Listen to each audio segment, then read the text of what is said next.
Hey everybody, I'm Serena. I'm Nate. And we're the DVCDuo. And we're back with the rest of our top 50 lists on our countdown to Disney. Woohoo! Woohoo!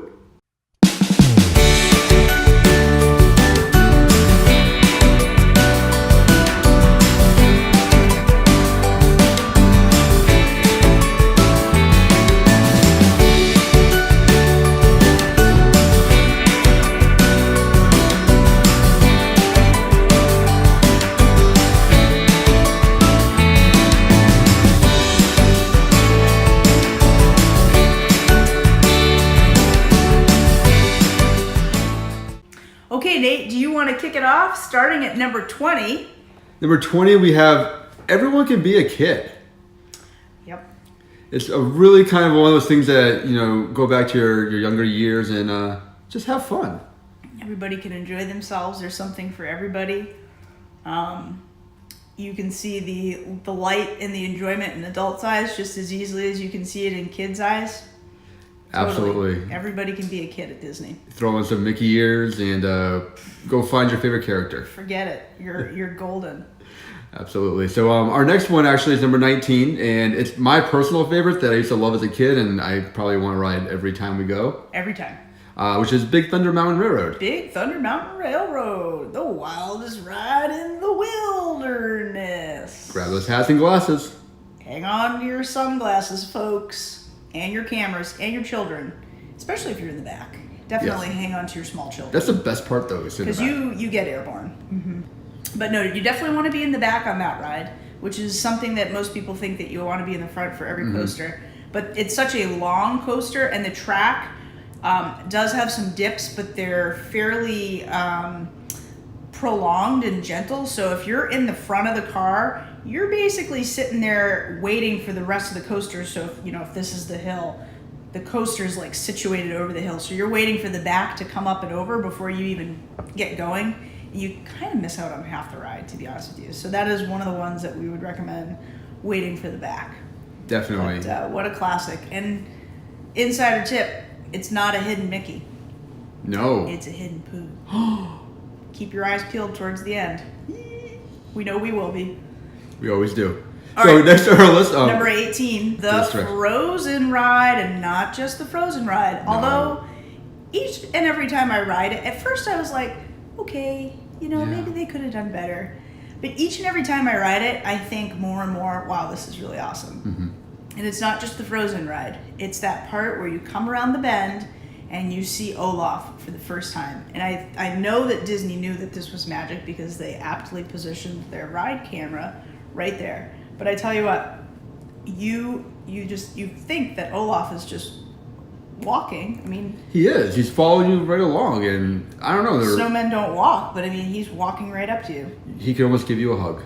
A warm hug. A warm hug. And you're just covered in amazement when you see him. He's kind of one of those... Amazement? No. Covered? Well, you're filled with amazement when you see him because of how magical he is and how he... Suddenly, folks, you turn into a donut. You're covered with amazement or filled with amazement. Glazed. You're glazed with amazement. Awesome. So the next one is actually number 17. It's something that people love and go into right away. It's quintessential Disney. It's what I think Walt actually imagined Disney to be, is because it was actually framed after his hometown, which is Main Street, USA. It's that one part where you walk into the Magic Kingdom. Yeah, I agree. I think Main Street, USA is it's that part when you get to your vacation at Disney, where you go through those gates, you get up to it, you see the sign that says Magic Kingdom, you walk through those gates, and it is just, they may as well have like clouds of smoke. I mean, it's just one of those things where it's like, ta-da, you can see the castle, you come around the circle, the center circle there, there's performers, there's the Main Street quartets that are singing. No, Yep. they're not quartets. It's like 4 or 5, it's the Dapper Dans. I'm not sure how The many Dapper they are. Dans are singing, and you're getting your picture taken, and there's a balloon guy with all those Mickey balloons that you see on the commercials, and you're just like, okay, Disney vacation is starting for sure. It's definitely a magical experience. Absolutely. And with Christmas right around the corner here, or if you're in Disney now, it's probably already Christmas. At nighttime, they make it snow.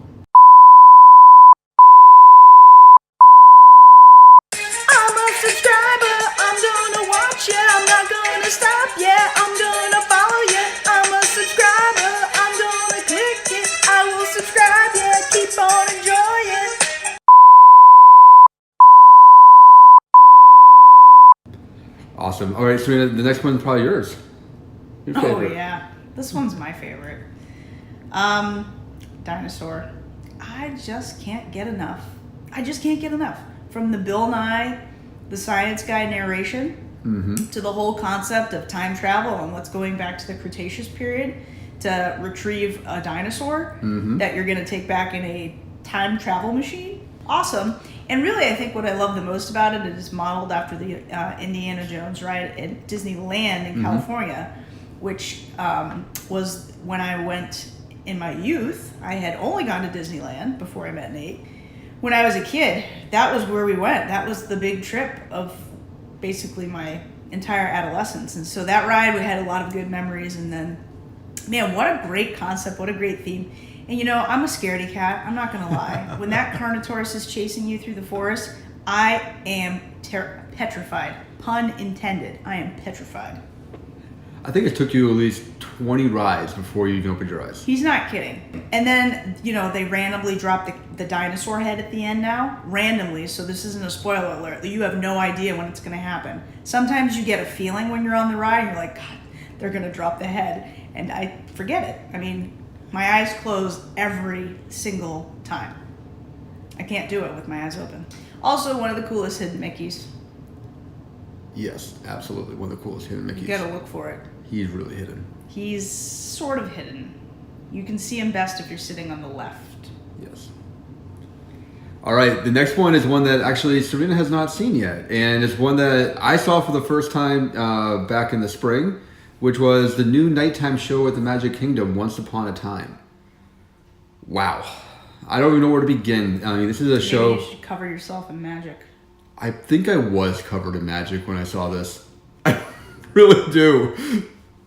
I think there was glitter. I think there was sparkle. Don't worry, folks. I do all the proofreading for the blog, so if there's a grammatical error, I'll take one for the team.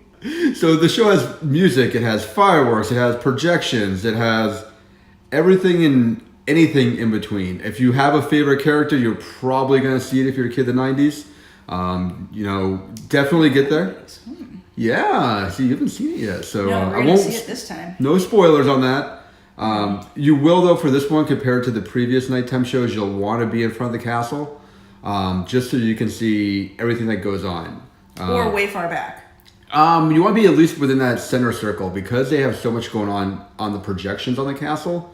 You want to be able to see it. So you want to be able to see the castle. Absolutely. So that's why they opened up that area, made it look bigger than it previously was, so more people can come around the castle and watch the projection show and everything that goes on as part of the fireworks and the overall show. So definitely get there probably about, I would say 30, 45 minutes if it's a busy time of year, and kind of camp yourself out a little bit, maybe grab a little snack and wait for the fireworks. By far the best nighttime show, and I hopefully I'm not overselling it, but I think it's still the best show that they have right now at Walt Disney World. Best nighttime show you've ever seen? That's a loaded question. I have a The best nighttime Magic Kingdom show you've ever seen? And he's seen a lot, folks, since the early 90s. Best firework display show, yes. I still think Spectral Magic, the nighttime parade that went through the Magic Kingdom, was the best. But this one is hands down the best fireworks display that Disney has ever done. So better than Fantasmic. Better than Fantasmic from a fireworks show kind of perspective. And Illuminations. I have a soft spot for Illuminations. Yeah, Illuminations does a nice job at the fireworks. So all right. Yeah. Well, I'm excited to check it out. Once Upon a Time. All right, coming in at number 14. It's a classic. It is a classic. And how do they do it? I don't want to know. I don't want to know. There's a tour you can find this out, but I don't want to go on it. Well, there was even I remember, I don't even think it was Nat Geo or Travel Channel did a whole documentary on Disney's secrets, and this was actually one of them. And truthfully, I actually do know how they do it. I don't still, so I'm okay with that. I won't tell you. Obviously, we're talking about the Haunted Mansion, and particularly the ghost dining room scene. How do they do it? I actually do know the principles. I think no one really knows for sure because it's Disney magic, but I sadly saw the principles of this when I was younger. But anyways, it's a classic. and they have updated the ride line over the years. They have added some features to the ride, but have maintained, I think, the classic elements. And it's just a fun ride. What a fun... Get inside your Doom buggy. I mean, good gosh, you are off to a great start with that, comment. And it's just a ride for all ages. Everybody can enjoy it. It's classic Disney, and beware of hitchhiking ghosts. Definitely, and see if you can figure it out. It's taken me a long time to figure this out, but the new entrance area that you walk through, if you actually read all the new stuff they put down, there's a full backstory to the Haunted Mansion on the people you see when you first walk in. There's a couple different busts of different people, and they're actually all intertwined. If you read them carefully, you can figure out who killed who and how they died. It's like a game of Clue. Yeah, so it's a great way to kind of, go through a couple times to try to figure that out. And then definitely check out the gravestones. They are just... They're hilarious. They're punny as can be. Here lies Fred. I mean, it's a hilarious. big rock fell on his... I'll let you finish. Toe. Yeah. All right. Okay. Next up are the Magic Kingdom parades. Whether it's the always so favorite 3 o'clock parade. Then there's the Halloween parade. There's the Christmas parade. There are so many different parade variations to see, but these aren't your parades that you would see anywhere else. I don't know how to describe a Disney parade, but man, I scream like a little girl. It's bad. I mean, something comes over me when these parades start, where I'm just like, we could be talking about it and be like, hey, do you want to see the parade? I'm like, nah, not really. No, I'm fine. I'm so cool. I don't want to see the parade. And then all of a sudden you like catch a glimpse of it and you hear the music and I'm like, oh my God, the parade is on. Let's go see it. And the dragon's got the thing. I don't want to spoil the dragon. Don't spoil it. But the dragon is back, guys. The dragon is back. He's back. So if you saw the videos out there of the dragon previously on YouTube. Which was kind of awesome. It was. I'm not going to lie. It was kind of cool. And actually, it's funny because it happened like a week after we were there last time. Yeah. And I had actually taken a video of the dragon because I loved it so much. I wanted to send it to my sister.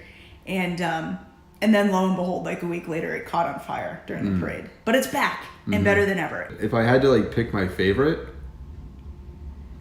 it's gonna be a toss-up between Halloween and Christmas. I have a It's gotta really be Christmas. I have a Although that Halloween huge, one's very good. huge soft spot for Christmas decorations, Christmas festivities. I have to say, if you get a chance to see the Halloween parade, to me, that whole entire Mickey's Not So Scary Halloween party is probably the coolest thing. Between the Headless Horseman, Do they still do it though? Yep. How? He walks down still. He doesn't run anymore, but... Yeah, it was better when he ran. There's the hitchhiking ghost that you'll see. There's the grave diggers that are really cool. Yeah, the Halloween parade's good. Okay, all right. And you get a lot of the villains in the parade that you usually don't see. And then, always my favorite, and it kind of creeps through now, Eeyore in a clown costume was there. Why would they do that? Why would they take lovable, sad donkey, Eeyore, and put him in a clown costume? I mean, a lot of people don't like clowns. I know I'm not alone. Oh, no. Clowns are not liked by anybody. I mean, they're creepy. The Tower of Terror probably would have been better at 13. I think that... Is that my favorite ride? It's top 5, easily. I think for Walt Disney World, it's probably... Theme-wise, the most well-done ride that Disney has done. From the queue... Really?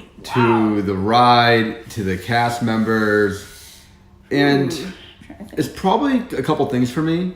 Number one, you never know, it's always random, what the ride's going to do. Which is fun. You can ride it countless times and you'll never have the same ride, which to me is just like, I'll just keep walking in circles until I can't walk in circles anymore to ride it. Then the details that they put in from... Details. The lobby you walk into, the library where there's some hidden Mickeys, and one of them, go find it. The boiler room. True hidden Mickey people know. And I feel like if I was a cast member, I would want to work on this ride because you can just have fun with it. I mean, and they do. That really adds to it. I really love when they... I love when they tell you to raise your hands and you think that they're checking your seatbelt and they're like, bye-bye, and then to the door. And you're just like, oh, geez, we're in it now. I think my favorite part of that ride, there's two things. Number one, has anybody seen the hidden Mickey that's allegedly there when the doors close or when the stars see?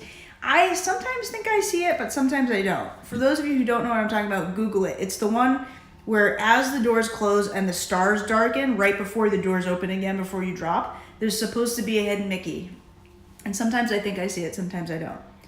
My second favorite thing that I hate also about that ride is that darn the creepy doll. the creepy ventriloquist dummy from the Twilight. No, it's not. No. Yeah, no. Is it Twilight Zone? Or is it, I'm not sure what show it is. Well, the Twilight Zone is the show, and I think that dummy's in the Twilight. I have no idea. What is his name? Charlie? Just pay attention next time when your ride is over and you have returned to the lobby area and they open up the doors. As your elevator cart is moving out, take a look to your right-hand side. There is the world's creepiest ventriloquist dummy that you've ever seen in your life. So you think that you've just survived this terrible plummeting fall, and then you find this like murderous dummy right next to your face, you know? Oh, okay. All right, coming in number 11 is what we're dealing with right now. And it's you just get the anticipation of trying to go to Disney. Yeah, and they really hook, line, and sinker you because they start you at 180 days in advance with those little booklets telling you, hey, we're glad you booked. These are the dates that you can look out for. And then you start booking your dining reservations. And then they tell you when you can book your fast passes. And then you're booking your fast passes. And it's just like, okay, when are we going? And then you get your luggage tags. And it's just like this. They've got it so well timed that it's just when you're like, oh, okay, yeah, we're going to Disney in 6 months or whatever, a new thing pops up and you're like, oh my God, we're going to Disney. Okay, so now we got to, you know, what restaurants do we want to go to? What are our fast pass options? They know how to do it. They know how to get you excited. And I don't know. The good magic bands arrive right about now, usually. So now you're really starting to get that, oh my God, we're going to Disney. What color magic band are you going to do this time? We finally purchased some magic bands because... Yeah. What name do you want on the back of it? Yeah. We're always notorious for our family giving them very unique names. Yeah, you have to. All right, folks. Well, that's number 11. But as always, you know, hit that subscribe button, hit that little bell button to get reminders when we put up new videos. And if you have any comments, throw them below or throw them on our Facebook page. Or on our Twitter. I'm getting a lot of Twitter followers. She is. Definitely go look for her. I follow her. You should too. You can follow me. It's all boring medical stuff, but you can follow me if you want to. Awesome. Well, thank you, everybody. We always appreciate the support, and we'll talk to you soon. Have a great day. Bye.